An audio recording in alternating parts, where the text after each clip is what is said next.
I'm Rhea Norwood and you are watching The Permanent Rain Press. Hi everyone, it's Chloe with the Permanent Rain Press. Today I am so excited to be joined by Rhea Norwood. How's it going? Hello, I'm good, thank you. How are you?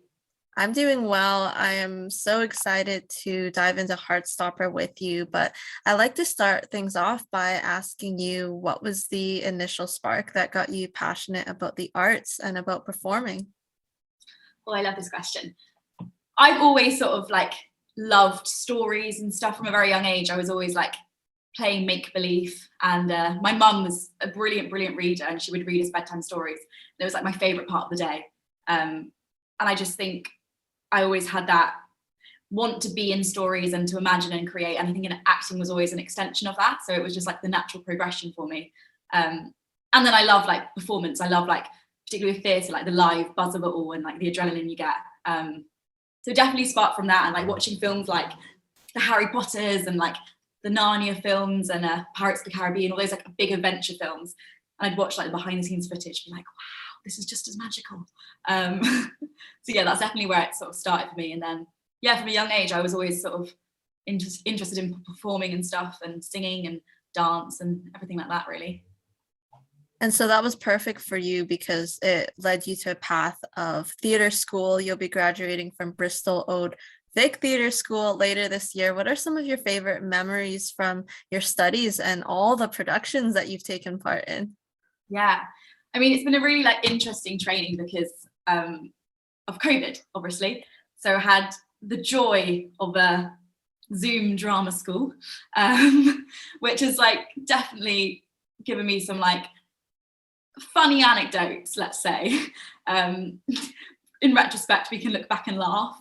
We did things like stage combat on Zoom, but we were doing rapier and dagger. But we didn't have our swords with us at home, obviously. So I was there using a fire poker and a toasting fork, and on Zoom, watching my teacher trying to do my combat stuff. That's definitely a moment.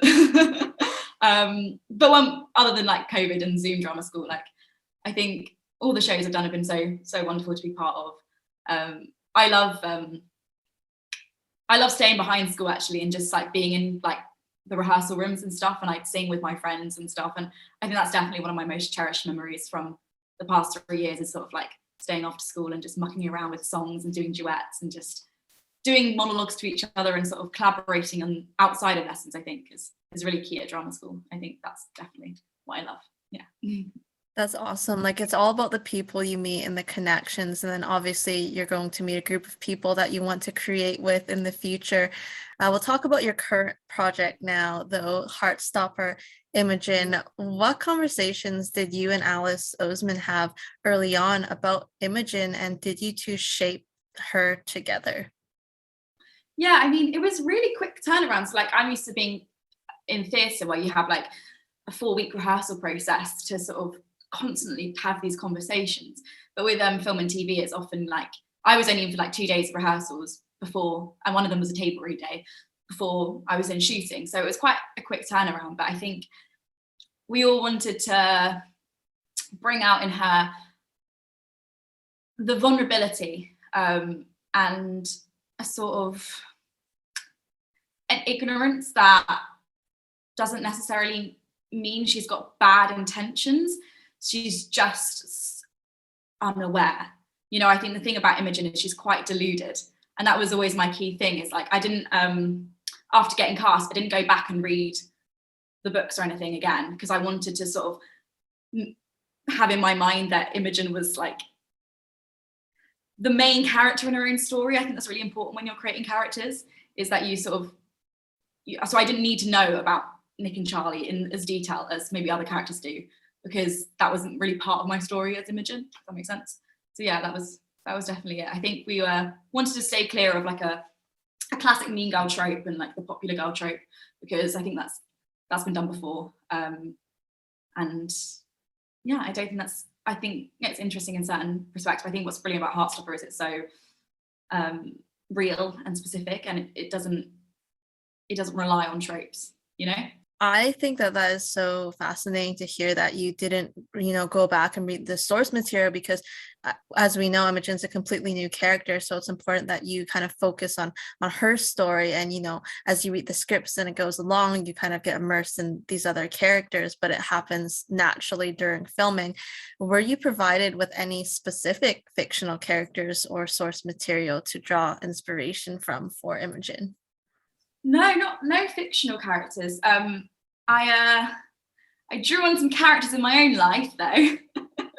I sort of thought back a lot at my time at secondary school, and I was never like a popular gal at school. I was sort of geeky theatre kid, and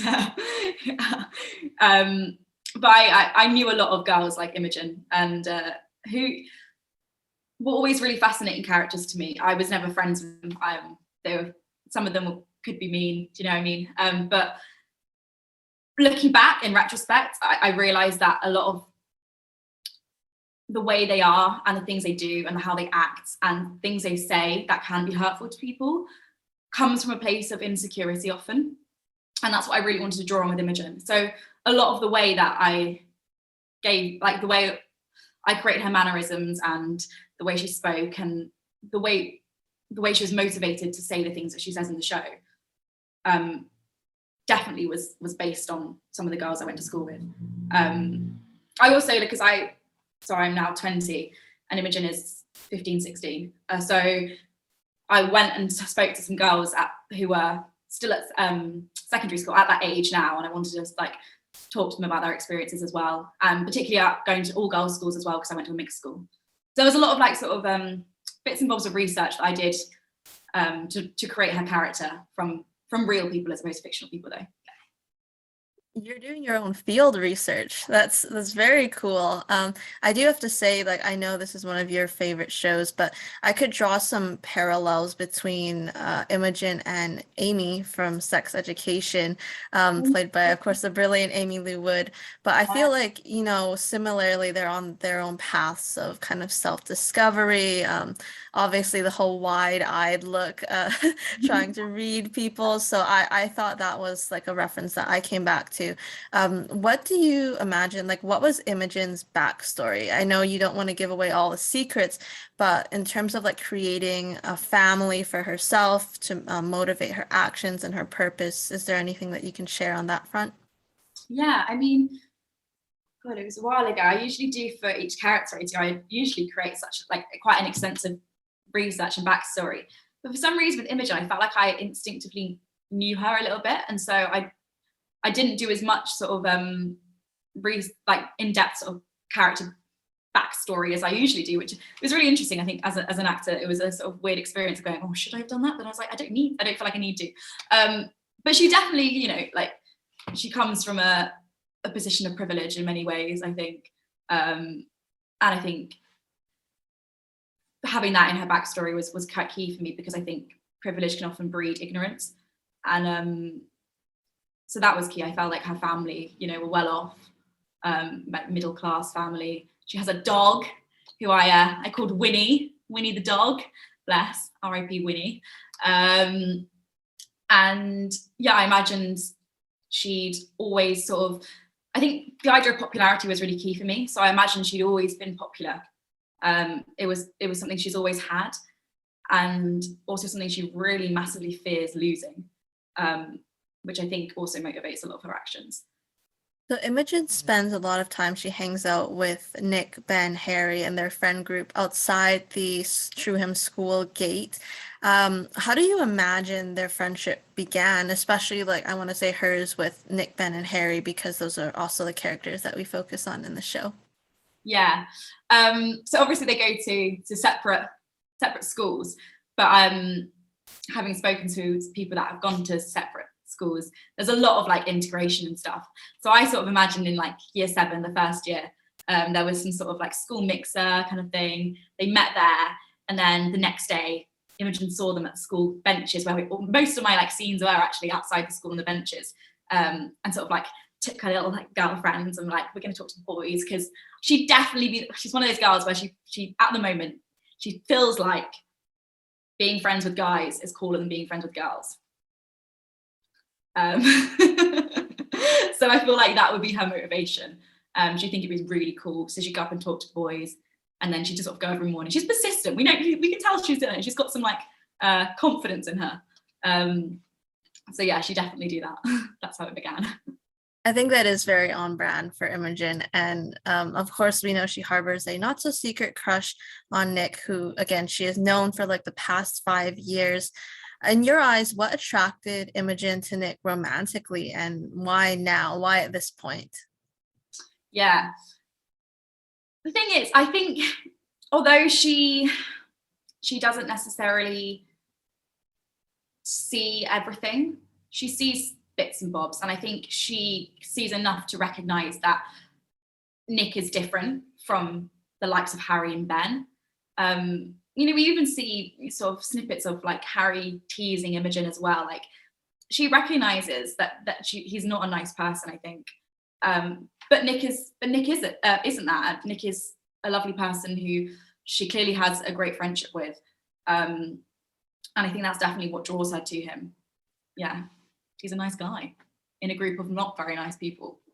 There's definitely like that kind of teasing relationship that she has with Nick. I wanted to talk about, this is a bit off topic because we'll get back into her relationship with Nick and those scenes in just a bit. But at one point she says she has to leave to go to Higgs for morning detention. Were you ever told what Imogen got detention for? Yeah, so I imagine that Imogen got detention because she'd worn like brightly coloured nail varnish to school, and like the girls at my school would do this. They'd always get like told to remove their nail varnish, and I reckon she'd be like, "But it's his self-expression," and like have like this back chat with her teacher, and then be like, "Right, morning detention." Like, oh, but secretly kind of love it because it like gives her street cred. Yeah, it gives her that bit of an edge, and she was probably like really excited to tell Nick that, like, oh, I have detention now. Yeah, doesn't she? She's like, oh, sorry, I got to go for detention. I'm so cool, defying the system. And nowadays you're probably like, was detention cool? Maybe not really, but it fits with the character at that age. You mentioned Harry being a bully, so she clearly notices like some of his actions and comments he makes, but like, why does she choose to look past it? Yeah, I think this is a really, really interesting question. I think this isn't condonable in any way. Like, I think when you see something that isn't right, you should use your voice to speak up about it. And she doesn't. And she's got a lot of growth to do. She's a young girl. I think what it is that she's afraid to challenge the status quo a little bit. And she's afraid to put herself on the line because she has a lot of guards up. I don't know how much we see that, but she does. There's a lot of facade going on with Imogen, and to challenge Harry puts herself in the firing line, and she's too afraid to do that for things she recognizes are wrong. I think sometimes she's just like, oh, she brushes it off as like a sort of a joke or a laugh, and she's like, oh, it's awkward. But yeah, for sure. And I think it makes sense because there's a line I think she uses this on Nick later on, but she says, we've been friends for so long, we hang out every morning. It's kind of like, that justification about that whole status quo and the norm. And we see Harry basically bullying her into asking Nick outside the rugby match. And that's something that, for Imogen, like, what is she feeling, I guess, in that moment? She's feeling like, if I don't do this, I'll be like made fun of by all my friends. Yeah, for sure. I think she genuinely likes Nick. However, I think a lot of it is sort of like what you said, that conversation Imogen has with Nick on the bench, where he's like, there are so many people's expectations of me, and I don't know if I can be those expectations. I think it's the same for Imogen. I think she feels like she needs to be that power couple with Nick. And so that's motivating her a bit. She does like him as well. That's motivating her a bit in that moment. And then obviously there's got this pressure from Harry and all the lads watching her in that moment. And she's so desperate for him to say yes. I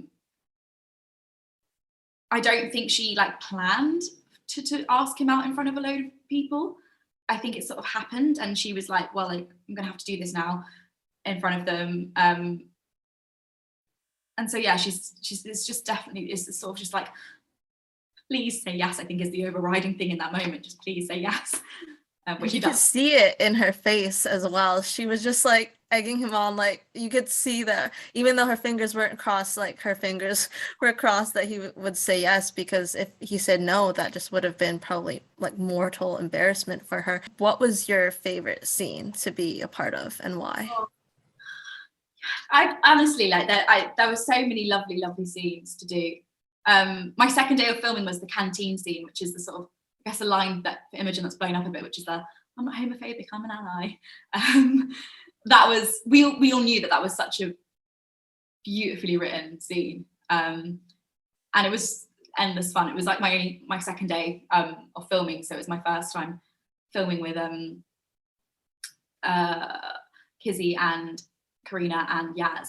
So that was really lovely. But also the Harry's birthday party scene, that was actually my 20th birthday. So I literally spent my 20th birthday dancing the entire time. And like, because it was Imogen dancing, not me, I could just absolutely let loose with my sort of like crazy Imogen dancing. And I was like glammed up and everything. And it was just amazing. And everyone spoiled me like with like cake and everything. And that was a really lovely day. Also the rugby days as well, because we were all together, like the whole gang, and that was really, really lovely. So yeah, if that didn't answer your question, I just said three entirely different days, but they were gorgeous all. So yeah, upside. Very good scenes for sure. Now the party, which I love that it was actually your birthday, even though you were celebrating Harry's birthday, kind of.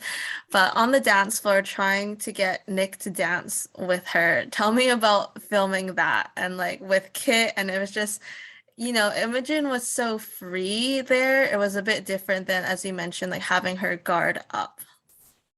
Yeah. I mean, I think, I don't even know how to say this, but I think she probably like had a bit to drink, she had some sort of, something had been let go a little bit. I don't know if you've had on TikTok, there was the white girl dance trend. Did you see it on TikTok? This was like a year ago, which is basically everyone taking the piss of white girls dancing. And that was my sort of like research for that moment. I would go through all the TikToks. Scrolling through TikToks looking for dance move inspiration. I was like, okay, cool. Okay, right. And I was like, I wanted to sort of like give a nod to that, I thought. But yeah, she's definitely again, like, she's shooting her shot in that moment. I think she's giddy on various circumstances in the party life, and let's pretend it's sugar, but it could be spike punch or something. She's giddy on the music and the dancing, and so I think she's thought, why not shoot my shot a bit. And I think at that stage she definitely felt that she had a chance. I think that confidence in getting Nick diminishes slightly, but well, then drops off the end. It's funny how just she looks so happy even as Nick's walking away to go find Charlie, which of course she doesn't know. But yeah, I thought that was a great scene. Hair and makeup obviously did an incredible job as well. The canteen scene you mentioned. So reading the scripts for the first time, like when you did the read through, did the girls just like, you look at that scene, you're like, this is going to become something memorable? Yeah, to be honest, I kind of, in a way, we did realize that when we filmed it, it was really lovely. I think the line, "I'm not homophobic, I'm an ally," and then the congratulations, "Thank you for your service." It's iconic. Do you know what I mean? It is iconic in the way it's been written, and I think we all knew when we were filming it. It was like, okay, this is a cool moment. But we like obviously have no expectations. We had no idea that like that moment would blow up as much as it did, I think. I mean, give yourself credit for the delivery as well. For all of you, it was so well done. Episode 5, the conversation that Imogen has with Nick, you obviously got to work with the true star of the show, which was Echo, who stars as Nellie, the dog. Tell me about filming that one, because it was a really important dialogue for the character of Nick, but then having Imogen there brought in this interesting layer because it's someone that he felt he could be honest with? Yeah, I mean, like I said before, I think there is something very similar in Imogen. That is in Nick, the moment where he's like, about the expectations and stuff. I think she really genuinely sees that. She gets that. So it's a really honest moment and raw moment for both of them. In terms of actually filming that scene, it was so windy, and it just suddenly, like, the heavens opened and just poured with rain, and like everyone just like rushing like for umbrellas to cover us. And I was there like, oh, this is so weird. It was like, oh, it's the hair and makeup. It's not actually us to cover the rain. Like, I got you. It's the costumes. But yeah, we were in this like massive shelter. Me and Kit were just under there, like. So the weather that day, was quite difficult. I mean, and Echo, bless Echo the dog. She wouldn't hug me. Nellie would not give Imogen a hug. I was really sad about that because I love dogs. So in the end, the trainer had to put like just place a sausage in my hand. I'm a vegan and I don't touch meat. Like, it's kind of like I can't. So in that entire scene, I was like holding a sausage in my hand so that Echo would be near me. So like any tears in that scene, they were real. Yeah, nothing like a bit of a meat in your hand as a vegan. That's too bad that Echo didn't automatically run to you, but I mean, it was probably one of those things where it's like anything to make the scene work at that point. Yeah, it was. But no, it was really lovely, and Kit did such a beautiful performance, so it was so easy to listen to him and to react off him. So yeah. You mentioned Imogen relating to what he said based on change. How about with respect to, realizing that this is the end of their relationship romantically? Right, yeah. Nobody likes getting rejected. And you know what I find so commendable about Imogen is she puts herself out there to be rejected. And I think a lot of people don't even do that. Like, and I think also on a little side note, I think when I read the script, I was so struck by the fact that Imogen, a woman, asks a guy out. I know there are probably examples, but I can't think of an example where that really happens in this sort of series, like young adult sort of worlds. So that was really, really cool for me. But yeah, she gets rejected in that moment, and that's never nice. You're asking yourself these questions, isn't she? Like, well, what's wrong with me? Why am I not enough? There's all that's attached to it. But I think she ultimately does realize that it isn't necessarily like something wrong with her. It's not quite the right fit in the way that she thought it would be. Things are deeper than I think she realizes. I think she thought on a surface level they should fit together, but they don't quite.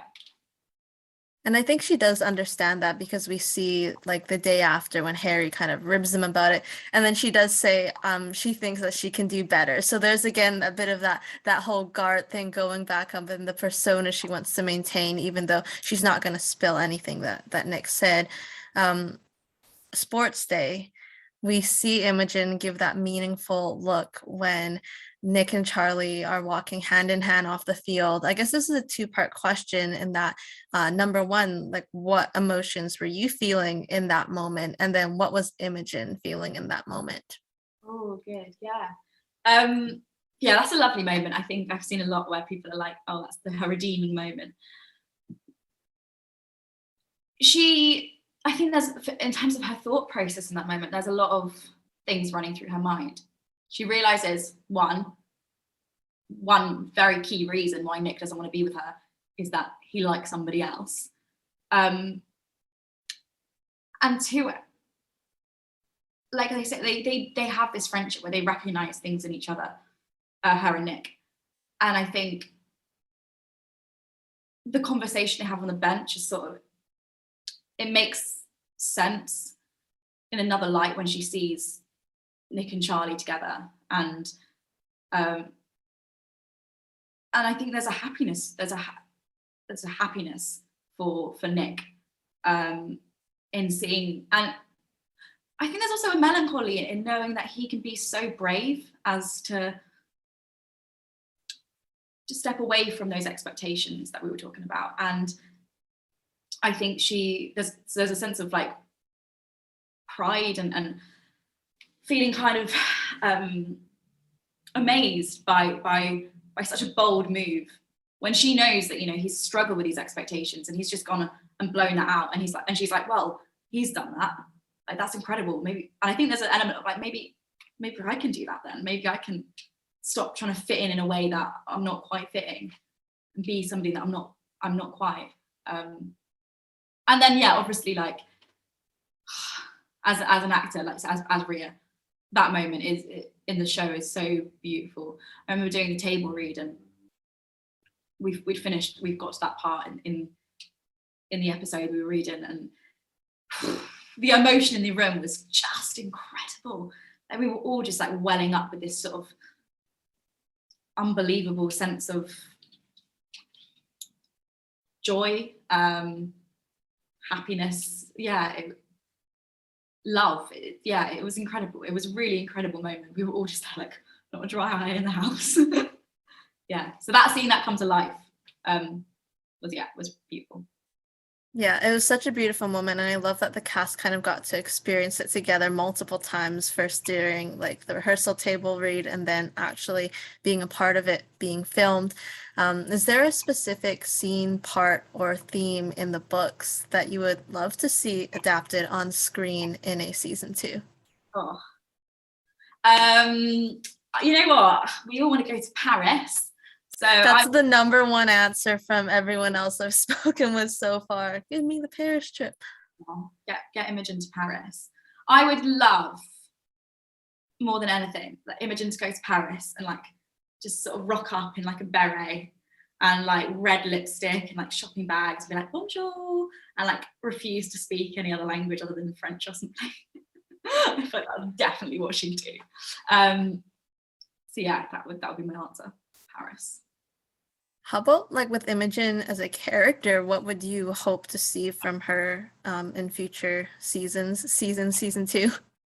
Yeah, I think season 1, it's so there are seeds sown in Imogen's mind. And she's at the very beginning, I think, of such personal development and growth. And I think I would love to see that go further. I'd love to see her shed the facades, the exteriors, the pressure she feels to be this person, to have all these expectations. I'd love to see her do a Nick and to remove those expectations that she feels she needs to be. That would be cool. I think she's a good heart. She just needs some growing to do. I thought you were going to say shed Ben and Harry. Shed Ben and Harry. Yeah, well, to be fair, she can do that too. Yeah, I think it'd be cool to see her like there. She does have some girlfriends at Higgs, spend more time with them. I had on my list like learn to actually become a better ally and a friend, and maybe even support to Nick. Is that something that you would love to see, like have their relationship go a bit deeper now that she isn't like after him romantically? Yeah, for sure. I mean, she's definitely got some learning to do when it comes to allyship. I think that learning from, because she's got this key relationship with Nick, and I think that could be a great drive for learning to be better, to be more supportive, to understand. So we shall see what shall happen. But there's also, as an actor, there's also a joy in playing some of the more dramatic moments and the bit of the Regina George moments. There's also a joy in that. So who knows? I wouldn't shy away from that as an actor, I think. What are some of your favorite moments from behind the scenes and working with this cast? Ooh, favorite moments. You know what? Me and Bash, Sebastian Croft, who plays Ben, we had like a fair few scenes and sort of together, I think, sort of not like necessarily speaking, but like in the background together and stuff. As soon as like cut was like said, we'd be there like singing like musicals and like High School Musical and all that. So that's always fun. I love a good musical, so we do that. That was always great. And like I said, my birthday was really lovely. I felt very, very blessed to be on set on that day. Oh, and there was an ice cream van that came to the school filled, so we did get a little ice cream in the sun, and that was really lovely. Okay, so you didn't fully miss out on Milkshake Day then, the Milkshake Cafe, because they did bring ice cream to set, which is nice. High School Musical, classic Disney Channel. Like, who's your favorite character? Which was your favorite movie? Oh, good questions. I haven't seen them in a couple of years, but you know what? I really like the first one. I know everyone says number 2, but I love an original. I just thought the first one was really lovely. I mean, Sharpay is like an absolute icon. There's another like Queen Bee to draw inspiration from. Well, exactly, yeah, sure. She's always great. And Ryan as well. He's always funny. Yeah, I'd say those 2. We need footage of like you and Bash doing the High School Musical, because some of your co-stars, there's a little like clip on TikTok or something, and they were trying to do we're all in this together. I think it was like Joe, Kit, Kizzy, and Corina. So I'm sure you two would have loved to have been involved in that. For sure. Get me in that, yeah. Start a little memory. No, we'll have to do a musical episode if we get season 2. Musical episode, that's the thing to do nowadays, like especially with so many people in theater school and things like that. Tell me about some of your favorite moments. Your on-set parents, Alice and Patrick, how much did they help you in the whole process? I mean, those 2 are honestly like the best. Genuinely, like they would always be there on set, and like after, you know, we'd wrap a scene or something, they'd be there, you know, smiling and saying, well done, you've done a great job. And I feel like I'm potentially somebody that does need that to make sure I know I do my best work when I feel like people are liking what I do, and I think they were just so encouraging and so supportive, because we were so many of us were so new. It was our first jobs, and it was, you know, a big step to be on. Yeah, and they absolutely were, and they still are, just absolutely our champions. And yeah, I love those 2 with all my heart. They are like 2 of the bestest people ever. And it's so important to like have that safe and kind and collaborative workspace to be in. Now, an amazing moment that happened, I think last week, was a bunch of the cast on stage with Baby Queen singing her song for like the theme song, essentially, Colors of You. How did this all come together? I mean, for me, I decided to go very last minute, because obviously I go to drama school in Bristol. So, but luckily Toby lives nearby, so we sort of were like, let's go. You were on the train together. Everyone was like seeing you post that, or it was like on TikTok or something. It's like, oh, what are you 2 doing together? And then you ended up with the rest of the gang.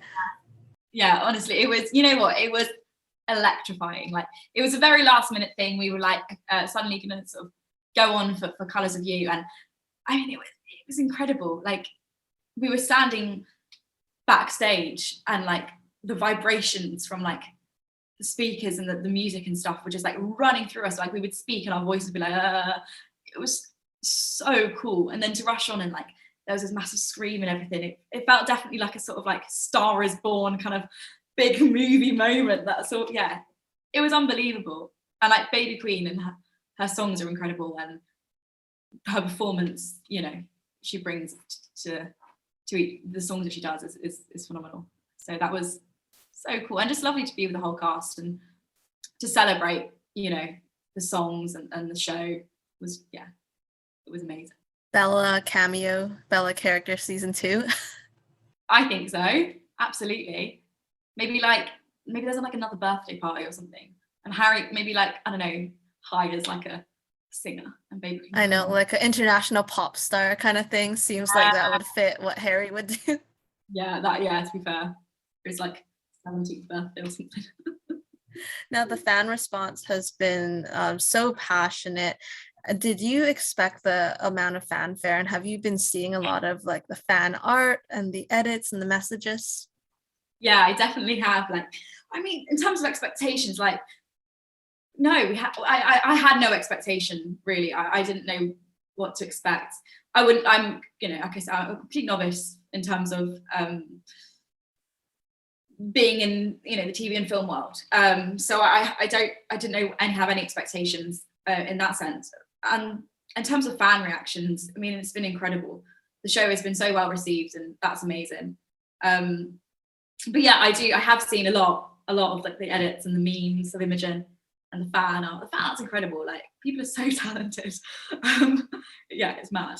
But yeah, it's definitely weird, like seeing yourself as a meme, especially when it's not quite how you are in real life. And I know that's acting, but that's weird that people associate my face with a line like, I'm not homophobic. It's like, oh, okay, that's how people are gonna know me. I mean, you could just call it like your Mean Girls moment, right? Like, so many iconic lines, and people don't necessarily think of Amanda, is it Amanda Seyfried and like Rachel McAdams as their characters. It's just become like an iconic thing. So yeah, I think it's like, this is my first job, and it's a lot. Like, it's overwhelming, I'm sure. Yeah, it can be a little bit. Like, it is also lovely, and it's usually like positive mainly. So speaking of social media, we will go through some social media posts. So I sent you the links. Oh, it's really cute. It's like a fan art photo. Oh, that's amazing. I love seeing Imogen's hair, like, drawn. I think it's so cool. Was this just one of the cast hangouts? Was it like offset one day? That was, by the looks of it, a rugby day. So it was one of the rugby match days, which ended up being a couple of days because of COVID. We had a sort of 2-week hiatus in between filming. Yeah. Oh, Bash took that. He was a resident sort of, let's get everyone in for a selfie on set. You were kind of a bit of a photographer on set. You brought your camera like some days. Was that it? I love photography. Yeah, so I brought my camera on set and I took some sort of portraits, I guess, of cast members. And yeah, I always like documenting with photos. I think it's a nice sort of capturing the memory of the moment. And yeah. Oh, me and Toby. Yeah. So this is a photo of a picture of the photo, which was when we did our sort of cast announcement photo, which has gone everywhere. And my head's just popping over Toby's shoulder. You can't move. Oh, you know what? That day I was stressing out about my outfit. I was like, what do I wear? And then the photo they released didn't even see my outfit. So I needn't have stressed. But then there were photos from that day, subsequent photos released, and you did get to see what I was wearing. But yeah. It just ended up hidden behind Toby, which is but it's such a cute photo, and I love that the two of you, I think it kind of, you created your own bond being like the two characters who weren't in the books. Yeah, definitely. I love Toby with all my heart. He's become such a great friend of mine. We live quite near each other when I'm in Bristol, so that's always really lovely. And he's just so funny. He's so funny and just a lovely soul. And yeah, for sure, we come from very similar sort of backgrounds. We're not very used to the whole world of film and TV and that kind of life. So we definitely sort of feel very similar in certain ways. And he makes me laugh so much. He is hilarious. Comedy genius. Okay, Heartstopper spoiler. Not gonna lie, I thought Imogen was lying about her dog dying just for Nick to say yes to the date. Interesting. Yeah, she's not lying. Her dog is dead. R.I.P. Winnie. She's not that manipulative, but I can see why people might read that. Heartstopper spoilers. Say what you want about Imogen, but she gave me messy hair, Nick, and for that I will forever be grateful. Yeah. Oh, I really love that scene. Actually, it was really lovely. I think it was a nice moment of connection between Nick and Imogen, in a sort of less serious way, but where he's not sort of deflecting her sort of advances.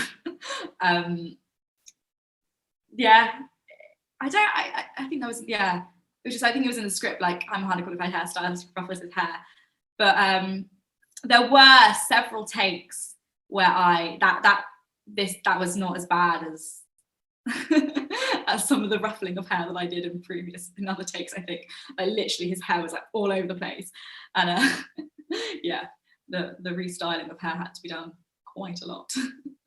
So after every take, and then they'd be like, okay, we need another one, then hair and makeup would come and fix his hair, and then you do it all over again.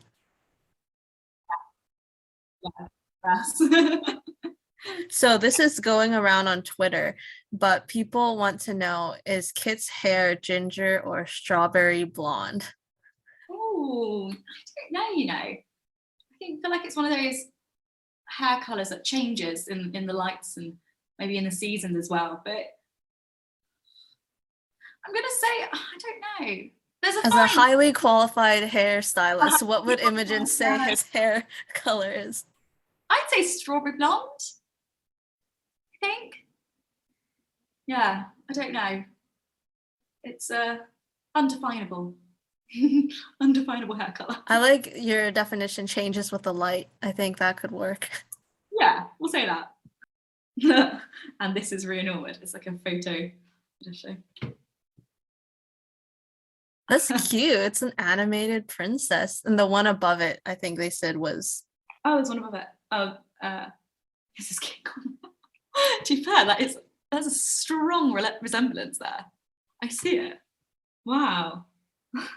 Prince and Princess. I'm not actually sure where that's from or if someone created it, but it's cute. So yeah, it is cute. Oh, I'd love to be a princess in something. I'd love there you go, Disney princess. Be manifesting a Disney princess, please. That would be a dream come true. So I'll take that. People who hate her just don't get her like I do. And there's a photo of the bench scene and then the famous look on sports day. Yeah, I think the thing is with Imogen, I think it's been really, the reaction to her has been really fascinating. I think you can hate her and kind of love her at the same time, and I think that's okay and that's allowed, because she's multifaceted and she's morally grey, and I think that's yeah, she's at the start of her journey. I think that's like the perfect kind of post to end things off, because I think the consensus is, though, that, you know, she still has a lot to learn, but hopefully we can get her to like a bit of a happier place and a more accepting place, and that's exciting, I think, for Imogen and where the show could take her. Now you have the most adorable Pup Pippin. Yeah. Tell me about him, comfort animal. Yeah, Pippin. So we got her in oh, sorry, I like totally thought Pippin was a boy. Pippin, you know, it's fine. Pippin we got in the second UK lockdown, third, fourth, one of those ones. It was like the big one where like we couldn't go to, I was back at home on Zoom. So it was the same time I was auditioning for Heartstopper, actually. So like well over a year ago now. And she is the best. She is the best. Definitely needed, you know, in that time we're all in lockdown, and she made us all feel much happier, go on walks with her. And I think there's something so beautiful about animals and dogs and just like getting to stroke them. Does bits for your soul, you know. So yeah, she's adorable and I love her with all my heart. I miss her when I'm in Bristol. She definitely needs to make more appearances on the Instagram. I think there are like a couple posts with her in it, but she is so adorable. So that's me asking for more Pippin Okay, content. I got it. Do my homework. As we round things out, I had to ask you about a project on your IMDb, which is a comedy short film, Kill Them with Kindness, director George Sumner. What can you share about this project? Yeah, so I only sort of filmed that like a couple of weeks ago, actually. It was just 2 days of filming. Yeah, and it was great. It was great fun. It was with a production company which is relatively new, and it's a female-led production company called Candid Broad Productions, which is set up by these two amazing women who are really focusing on female-led stories. I think that's really cool because representation matters, as Heartstopper shows so well. So yeah, that's really exciting. Yeah, it was just really lovely people. Fun script. It was really just fun. So who knows? Hopefully we'll get more information soon about that. And your director is actually in Sex Education, which I read, and that's really cool. He plays Joe, who is Isaac's brother. Was this the first time you've worked with him? Yeah, no, I hadn't met him before, so that was really cool. Yeah, he's been doing some great things as well. So it was. I thought he was quite. I think it was maybe his second short film he directed. So that was really great to work with him on that. And obviously, being an actor himself, he knows sort of how things work and stuff. So that was really great for me because I was only my second job after my first job after Heartstopper because I'm still at drama school. So yeah. Maybe is that something that you've ever been curious about, like in the future, pursuing things behind the camera? 100%. I do my own writing and stuff, but yeah, I'd love to direct. Absolutely. I'd love to produce. I feel like I have so many stories in my head, or like I read stories and I'm like, oh, that makes such a great film or TV series and stuff. So definitely something I want to eventually get into. But for now, I think focusing on the acting and maybe doing my writing on the side a bit. Well, we definitely look forward to what the future holds. I have one more question, our signature question. If you could be any ice cream flavor, which would you be and why? Such a good question. Ooh. You know what? Have you ever had white chocolate ice cream? I can't have it now because I'm vegan, but it's really good. Really good. So maybe I'll be that. But then maybe I'll be like a sorbet now. Let's be real. Maybe like a mango sorbet.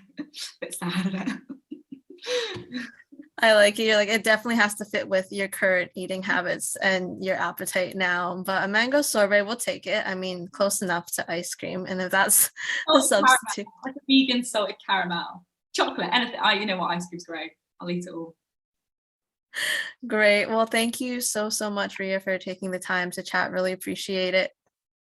Oh, thank you for having me. It's been great. Make sure to catch Rhea in Heartstopper. Season 1 is out on Netflix. Thank you for watching. We'll see you next time.